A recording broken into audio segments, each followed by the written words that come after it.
Take two, guys. We're going to get there. Technical issues. Today I have an amazing special guest for you. His name is Anthony Trucks. He's built like a truck as well. He has had such an insanely tough life. Unbelievable. Given up at the age of 3 through foster care. Beaten, starved, tortured, his words, throughout his whole life.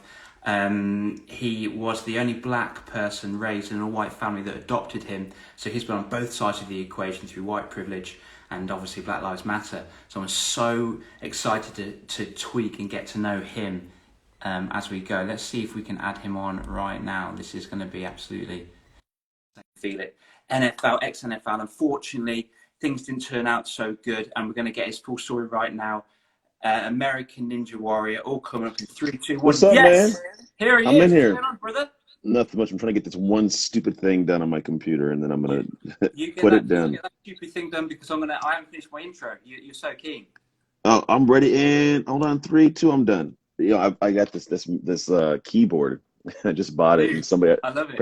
somebody I It's bought it awesome. from apparently just had like sticky stuff on. Anyways, how you doing, man? Well, cool, dude. I'm just giving you a slight introduction. Obviously, I I've done a appreciate little it. bit of research about you, and Yeah. it. One thing I absolutely love about you is you leave me in awe.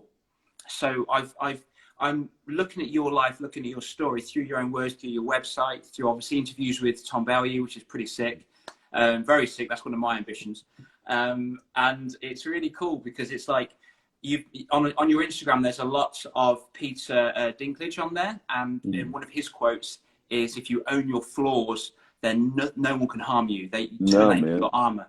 You gotta do Dude, the 8 Mile thing that Eminem does. You gotta flip it on its head.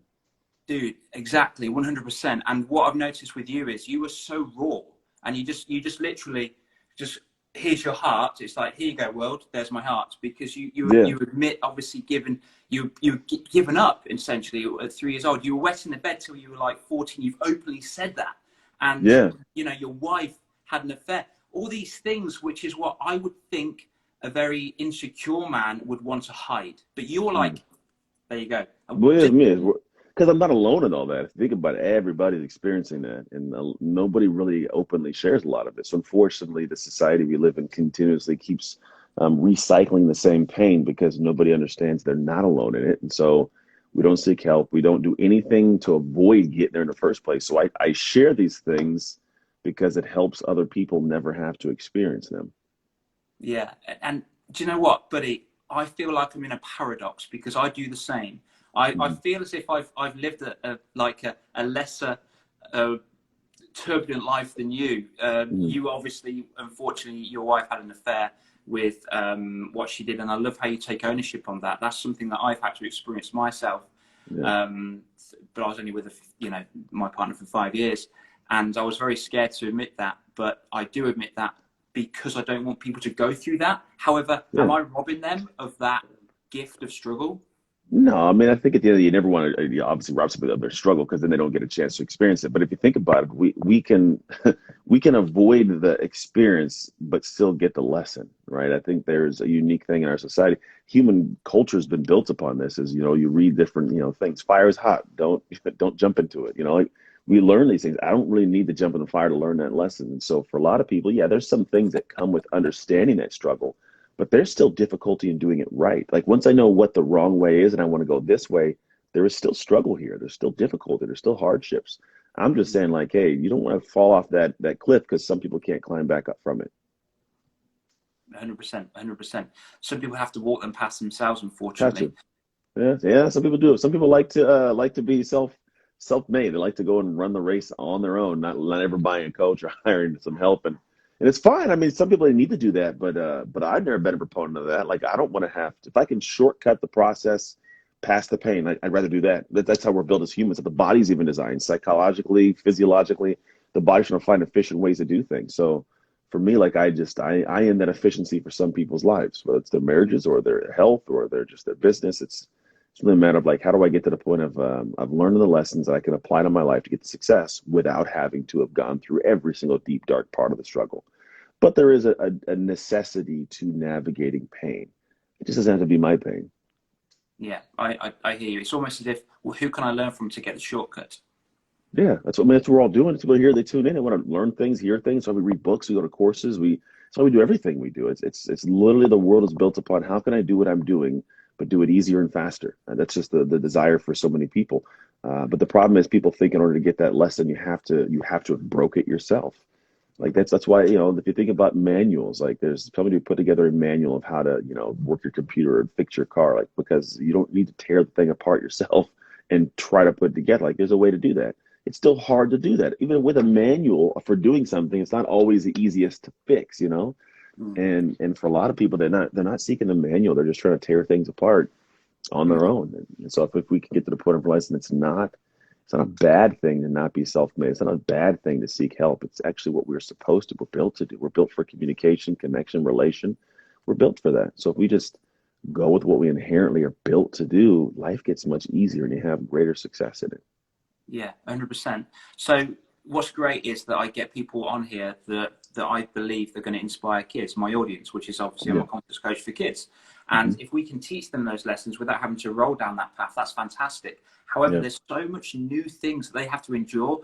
Dude, I wouldn't want to be a kid at this age now. Different Man, world, man. My son has a TikTok, different what the dynamic. fudge? What the fudge? There's a new world, man. And the world we're in, I mean, it's a crazy thing. We created this dang thing. But that's every world. Every single level has. Even my parents could probably say, like, "Oh, you guys got this social. I don't want to deal with this social media world you live in." I wouldn't have made it here. Every single generation has always had the same statement to make because it's not that it's difficult. It's just that it's not my difficult, and I don't want. Like they say, if you ever put their problems in the middle of a room, I'd take my problems back. Like it's just a different. It's a generational level of that. Like, no, I don't want my son's problems. It's a different world, but like at the same capacity, like my parents didn't want mine. It's just the progression and nature of life. Mm. And to be fair, will we want our parents?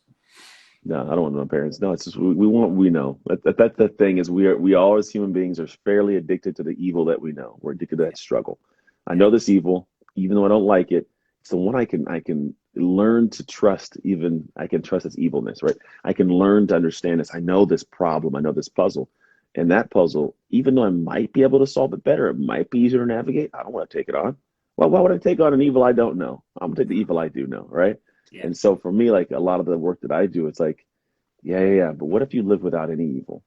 Mm. Like what if we got to a point where we comprehended that like not everything has to have problems. You don't have to enjoy or find a way to be okay with your problems. Like you can eliminate those. It's not a bad thing. It's actually what we're trying to do. And that's how you get that freedom, man. Like that's how you get to that point of peace and joy in the pursuit of things to where I can openly share everything about me. Because like, all right, I've dealt with that evil. I've dealt with the evil of sharing something. I don't have to worry about carrying the weight of things that are just difficult to carry. I get them off my chest and I live my life. Yeah, 100%. And I think there's three common denominators that can actually obviously help children progress through this crazy ocean of social media and the world, which would Yeah, be confidence, confidence, self-belief, huge. and emotional control, I Hmm. believe, and hard Probably. work ethic too.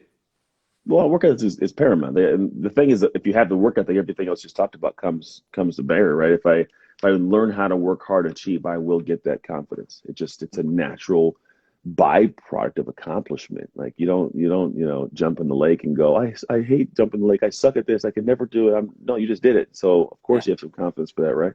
yeah, And then I think there's that sense of like how do you build that self worth and all these things over time. And I think a lot of kids, man, in the world of what I do, like I don't coach kids, but I speak to a lot of kids. I just really done running the camp a couple weeks ago, 300 kids, and I'm sharing and talking and teaching. And I think the thing is unique is kids, as much as they're connected to each other, they're disconnected from the life experience of like their parents or of the world outside of their bubble. And everything is this picture perfect, hologram amazing world. So they're so deeply connected, but then disconnected. mm, And I think what happens is there's this massive comparison that makes me immediately feel like I'm not good enough and I'm not confident in self because I don't have the millions of followers. And I mean, I seriously, no lie, I get hundreds of messages a day. Can you post my stuff? Can you post it? I want to grow followers. And in my head, I'm like, man, why? Like, what is that going to do? But it's like this, that'll validate them. They'll feel yeah, good in the world they live in, right? So it's an interesting dynamic that's difficult, but kids can get that without having to be online. Also, you can get it at home, you can get it at school, you can get it in sports, you can get it by building your own statue in the corner of your room that nobody ever sees. As long yeah. as you got that, that'll help you operate differently. Yeah, I always strongly believe in searching for internal validation as opposed to external every single time Hmm. because it lasts longer. Yeah, it You does. should It's your own thing. You built it. create create your own dopamine, create your dopamine hit. That's what I think. Yeah. And it's really it's quite important as well. That sometimes I have a struggle when I'm coaching kids is to speak to parents and I almost as if to say I want your kids to make mistakes and screw up and almost hurt themselves, but not hurt themselves really, but go through Hmm. that endurance, go through that struggle because no one is ever going to teach them that. They have to teach them that themselves. No, yeah, they say a smooth sea makes not a skilled sailor. If I don't ever go out in True. the ocean, then I can't. I don't know how to navigate the ocean. What's problematic is a lot of people don't have problems as a kid, and they get older and they have way more responsibilities, and something goes wrong because they don't know how to emotionally navigate it or manage it. They shut down, and all the responsibilities come tumbling downhill. They lose their relationship, their job, their health. Everything goes out of the window. Bad parents. Where it's like, as kids, if we can let them understand how to navigate hardship, how to have weird conversations, how to have hard conversations, that you give them a skill set that when this happens up here, it doesn't stop them. And so we need them to go through them so that they can in fact navigate those hard problems. I was in a yesterday I was in a flight coming back home from Austin, Texas, and it's a really weird situation. And for me, like this is a great expression of how the world is, and I think it's a problem. I'm sitting in like the aisle, and we're supposed to wear masks. And I'm talking to my wife, who's in the middle row next to me. Nobody in the window. The aisle's next to me. There's an open seat in the next aisle. There's a window, or there's an open middle row, and someone's in the window. A guy in the window. He's a little bit away from me. He's not super far, but like he's a distance away. And I'm talking to my wife, and all of a sudden, I happen for some reason look up to the left because I feel the flight attendant here, and I see the guy pointing at me, going, "Mask, like mask," and like telling her. Then she flips around. It's like, "Hey, sir, you put your mask on," because you know it was. And I was like, "Yeah." And I put it on. I look at him like, "Did you just ask the flight attendant to come and ask me to put my mask on? Do it You're yourself, four bro. you're 4 feet from me." I said, "You couldn't just ask me." Well, I didn't know if I could. I was trying to, I couldn't get your attention. You were looking the other way. I'm talking to you right now. Like you can't. That's not. You just lied to me now. Like I wasn't mad, but I'm like, you got to be able. I was like, dude, you can just ask me. Like, well, it's her job to enforce it, and I'm like, there's no need for enforcement. You could have just asked another human being a question. Like, I know a mask's supposed to be on. It just slipped my mind. Hey, Yeah. sir, you might put your mask on real quick. Be cordial. But it's like that's the world we live in. This guy couldn't communicate with somebody who was 4 feet from it. Had to get an enforcement officer in his mind to enforce this rule. Like, dude, just talk to other human beings. It was, and I said, I was like, you couldn't just talk to me, like you couldn't. Well, I'm not talking to you, sir. Like, okay, all right, this is just. But that's so. When I look at that, I'm like, man, this guy, he lives in a world where he's in an airplane with other people, and he's worried about the mask. Like, probably shouldn't travel, maybe. Yeah. And then you couldn't talk to another human being. Like, this is a bottled up thing. So what ends up happening? It's like, dude, how do you live in that world? How do you operate in that capacity where you're fearful of everything, you can't communicate to anybody? Like that's what our kids are going to grow up into.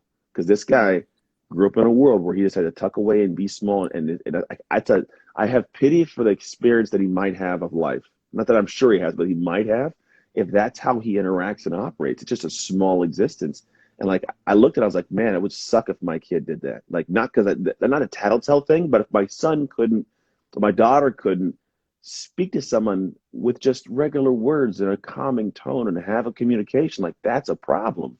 And our society misses out on so many of these things because parents rob their kids of these hardships and experiences. So they never understand how to use these tools they need later on. And they wonder why kids can't get jobs, they can't hold jobs, they can't deal with hard things, like because they've never done it and they never want to do it. If they've got through without having to do it, what makes them know they should do it now? There's an avoidance factor. So we avoid all the hard things, and it steers us completely clear of anything great we can have in life.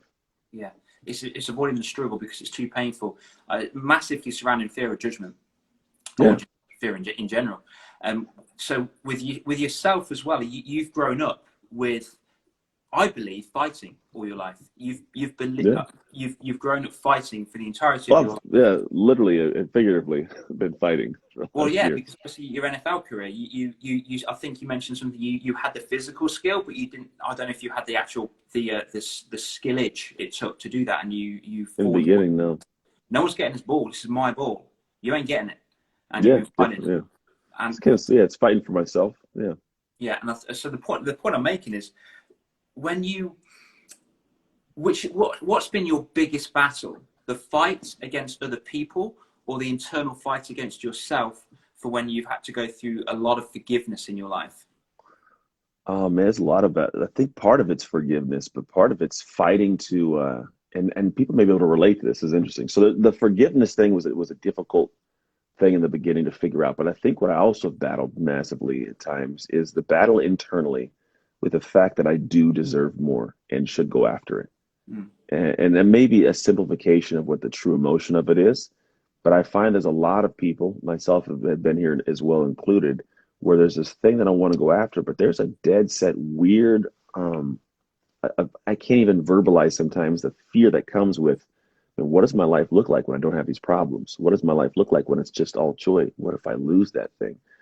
Should I have that? Like, I've made a mistake. Do I deserve that? And if I don't think I do, like, we'll fight what we think we deserve.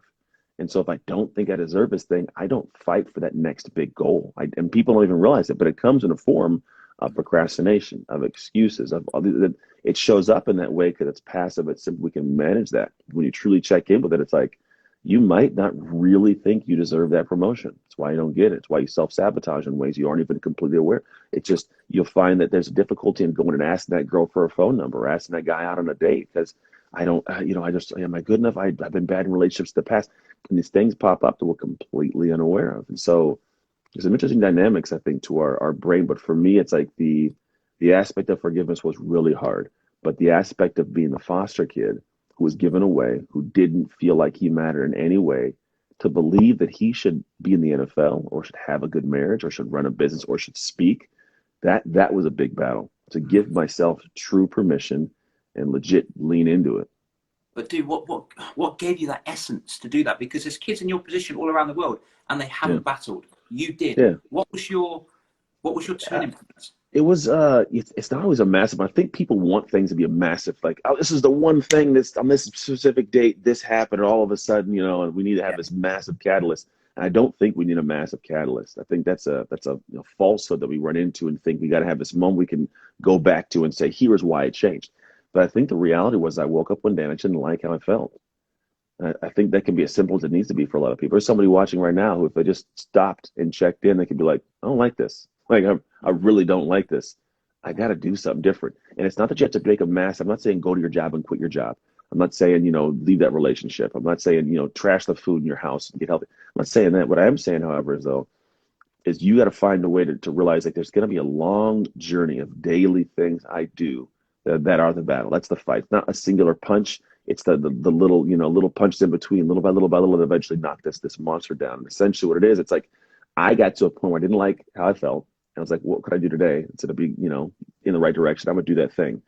And then I still had the thought of like, but should you? Like the imposter syndrome is there, but you only way you alleviate that is by giving yourself a belief in the opposite.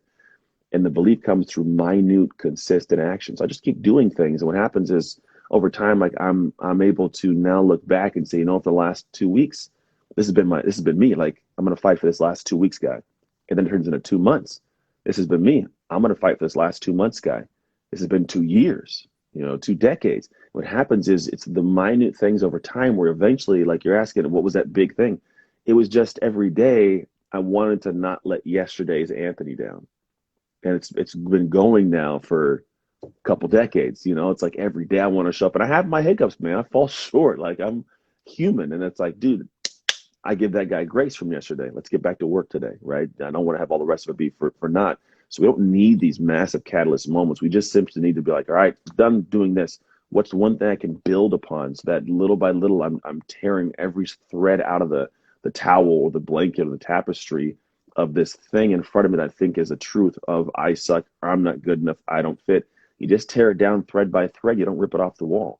And those threads are days upon days upon days. And after a while, it's like that no longer exists in me because I've over time built this guy. And I'm just showing up every day for that guy. You've shifted me. You've shifted me because I always believed in I need to beat my yesterday self. You've just said you need to make your yesterday self proud. All day. Dude, that's which I've been beating myself up recently, thinking, what have I achieved? Or, what have I done this? Or why have I done this? And I've had to, my girlfriend had to tell me, dude, baby, you've done this, you've done that, you've done a book, you've been in parliament, you've done da da da da da Mm. da da da, Yeah, and I'm still giving myself a hard time. we do. Um, We do so these weird inset things. You know, what's funny is we will focus heavily. You ever heard of the Dove study? They have Dove did like they had two people come in, two women would come in front of a sketch artist. One woman would describe the other woman to the sketch artist. Then one woman would describe herself to the sketch artist, describing the same woman. And they would have the person draw it up. They both come back to the room. They had like three or four couples do this, or different people. And the person would describe themselves as always this horrible, horrendous, ugly person. I got this blemish here, and I got a pimple here, and my lip does this thing. Because all we saw was the negative, whereas the friend always described it as beautiful. Like the picture was always beautiful because other people see better things in us than we do. yeah, And it's interesting because the problem is, although they see the good things, they can't build our life. yeah, So if we, again, we will only fight for what we deserve. There's a reason why, people like who are like A-list celebrities don't marry, homeless people. Like I'm just too good, that I don't deserve that. I deserve something more, right? Which is interesting. Like even in relationships, your primary person who you choose is a barometer for how you hold your self-worth, because we 100%. see what you think you have, right? So the same thing occurs in business and in life. And so the job you have, the money you have, we're seeing transparently how you hold your self-worth, because Mm, you are settling for what you think you deserve. mm, And part of you has always seen the blemishes of that picture. And all the problems, therefore, you don't think you deserve more. So no wonder why you don't go after more. No wonder why you sit there and just do your thing and you procrastinate and get excused. Because what if I have success and everybody thinks I'm this person? imposter. And it's exactly, so I don't want to be that person. I don't want to have success and I'm only this person. I don't want to be seen. So I hide and I tuck and I do things that make me feel comfortable and safe. I procrastinate. I don't write the book. I don't go out, right. I don't get to that next level stretch. So for you, this is for all of us, self included. There's a tier you're trying to go to, and I don't know what that tier is for you, but for some reason, wherever you've been, there's a thought of that's what I deserve, when the reality is there's something higher above all of us. There's a Gay Hendricks, the book called The Big Leap, talks about the upper limit syndromes that Yeah, a lot of us have. It's the same concepts, no matter how high you are. I mean, billionaires have these issues too. It's like there is that thing that we don't see that's tucked away somewhere that is forcing us, without us even knowing it, to not want to step into this next tier because we only think that we're here, we deserve this. And sometimes it's based on what I've achieved and what I haven't achieved. When really it's like nothing to do with that. Because what you achieved is not you. It's just the fruit of the tree. Like that thing you achieved is a fruit, right? If you yeah, think about the fruit, and some people, they are the fruit, and the fruit comes off the tree and it withers and dies. And I wither and die. I lost a job, lost a relationship, identity crises. And for a lot of times, like people have these things happen, they shut down completely. But the truth is, at the end of the day, when I get to the level of looking at this whole picture, like I am not the fruit. I am the tree. I created that fruit. If I want more fruit, I got to tend to the roots, prune the branches, do that work of the tree, and the fruit just starts coming bigger, bolder, sweeter, right? And so a lot of people are stuck worrying about that fruit. I want the fruit to die. Bro, forget about the fruit. Tend to the tree. It'll produce amazing fruits. that's amazing. 100%. I just don't want to play small. I don't want a small existence. So it's No, just like, neither. am I fighting enough? Am I thriving enough? Am I getting there? Do I need Mm. to have some breakdown to have a breakthrough? Obviously not. Yeah, I Obviously don't, not. I think I don't think you have to. I think it's not a full breakdown, man. It's a matter of checking. That's why coaches are a big thing. Like there's always, like when we're in the game, when we're in, like I played football, professional football, right? Yeah, In the NFL, like I was on the highest levels of football in the world. I had to coach though. And the coach couldn't do what I could do. Like a coach couldn't run like I could, hit. This is who couldn't do it. But he saw the field. He helped yeah, me do what I did better, right? And so sometimes people got to step in and be like, hey, I saw the ball go here. Yeah, yeah, but you didn't see it. You could have known better if you went this direction or that direction. No, no, but I got there. No, you could have got there faster had you done this. You could be faster if you lift this weight. There's people that see the field. And so what happens when we're in the trenches, we're playing the game, we think we're killing it because mm, I'm out here making plays. But then you go watch film and the coach is like, yeah, you made the play, but if this would have happened, you'd have been screwed. Ah, okay. Like, so you can see things differently. So I think we all have to be able to pull that ego down a little bit, and then we'll find that the next level of what you want, it comes to that next tier of like being able to see things and lean into stuff that we don't even know to lean into yet, that we don't even see, because we are not the best coaches for ourselves, unfortunately. We no, can you're hold not. ourselves accountable. I think we can hold ourselves accountable for a lot of things, but accountable just means I'm sticking to whatever I have on this piece of paper here. But Yeah, we need someone to put more in the paper for us to stick to that scares the dog crap out of us, because the yeah, next level of what you want doesn't come at the next, hour of work, 2 hours of work. It comes at the next level of who you are. yeah, Who is the person who has all the things that I want, and how do they operate? And when I get to that tier, now it's like I feel the same, but now I'm spinning so much more up. And that's if you think about the separation. Look at anybody that's crazy successful. Like I've been in rooms of people who are ridiculously wealthy, ridiculously successful, high level athletes. And it's interesting. I listen to the words, but I don't interject. I just listen sometimes. And the things they say, how their brain works, is so outside of mine, and it's transparent to me. I'm like, wow, they're not in here talking about I gotta set aside another hour for my lift, and and I gotta do this. It's like the thought process of what's possible and what they do. It's like I put myself in their shoes. Like that would scare the dog crap out of me to try to do that right now, right? But it's just the way that they think and operate. And so when I hear that, I'm like, all right, how do I get Anthony to shift to that mentality, to that identity, to where I just say stuff like that? Like that's just what I do, And it's like, and then I start seeing the things that need to be added to the paper. Right now, I'm like, okay, that's what I got to add to the paper. That's what I got to stretch into. I don't do that now. And then it starts tweaking who you are, because now when you start adding it to the paper, you're like, all right, I already felt like this was a lot. I had nothing else. Now, okay, well, how do I get that in there? I got to start adjusting how I operate, how I see things, how effective I am, how much I got to start adjusting things to be able to fit this in to where it works within who I am hour wise. And that's kind of the identity stuff, is when we become that human that now becomes second nature, because who we are now isn't who we were 5 years from now. Like 5 years ago, Anthony would not even be able to touch the productivity and efficiency of who today Anthony is. He wouldn't. Only way it happens, because I always get to this point of saying, all right, damn, okay, I'm already feeling like I'm maximized, but I know what I'm hearing at that next level, I got to do this, this, and this. I can sit there and make an excuse about how I can't do that, and I'll always and forever want that, never have it. Or I can say, how do I make what I'm doing now easy so that I can add this to the product, so I can make this, and I just consistently do that? How do I stretch myself and elongate my capabilities and my skill sets, or my effectiveness, or my delegation? How do I keep getting that point of embracing that suck a little bit, and then make the suck normalcy to where it doesn't even feel like suck anymore, but I'm still spinning at a faster pace? Like that's what I've been doing for years. That's how people progress, no matter who you are. Some take big leaps, some take small climbs, but that's how the successful people get successful. Yeah, it's awesome. Einstein had a theory about the fear of the unknown. The more we know, the less we know. If we have everything we have, if everything we know is in a circle, then what we're aware of is on the perimeter. We're aware of, but we don't actually fully know just yet. Come back at 5 years from now, that circle has grown because you've learned it, but because the circle's grown, there's more stuff you don't know. For example, it could be being a helicopter pilot. I know nothing about that, but if I go on a helicopter pilot, I come back now a year later, all these controls, all the different types of helicopters, but you've got to take those incremental, tiny little steps towards your own success and what you want to achieve. That's it. Yeah, I agree. 100%. Before we go, Duke, because I know that you're a very active man, one final question. I had loads of questions, but one final question. What I want to say is, if your, let's say, 10-year-old self met you now, would he see him as a role model, and what would he say? Yeah, 100% he would. So people always ask, who'd I like to meet? And I would always like to meet future Anthony. And the reason is because future Anthony, I would like to know if he's proud of who I am now, right? First piece of it. But then also, like, I think his perspective of me would be one I'd understand. I've realized that I'll never understand anybody else's brain like my own. I'll never get my wife, and I love her to death. I'll never get yours. Like, I may have great conversations, right? But to really get to the depths of understanding, you need to have all the little pieces of experience that lead to the conscious and subconscious reactions and actions and thoughts and habits. And it's a filter I'll never grasp. So for me, I've always wanted to live in a way that makes that future guy proud consistently, right?